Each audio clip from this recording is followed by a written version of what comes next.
Это единственная фотография с их встречи. Ровно год спустя они снова все вместе. Пассажиры и их герой Дамир Юсупов. Не встретиться они не могли.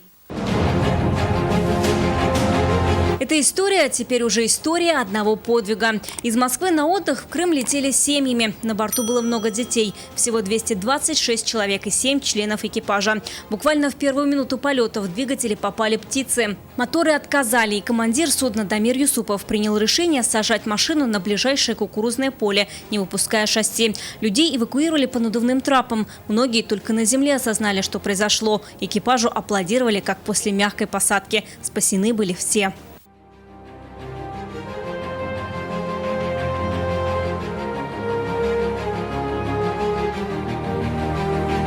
Уже на следующий день, 16 августа 2019 года, командиру Дамиру Юсупову и второму пилоту Георгию Мурзину Владимир Путин присвоил звание Героев России. Остальные члены экипажа удостоены орденов мужества. В сложной аварийной ситуации весь экипаж воздушного судна сработал профессионально, четко, слаженно.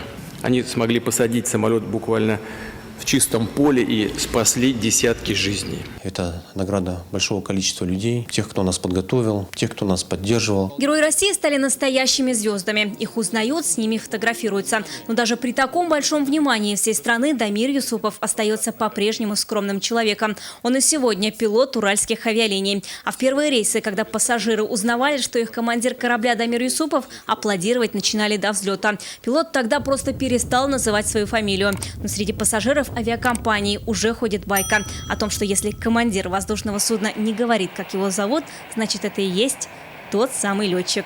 Вероника Гайнудинова, ТНВ.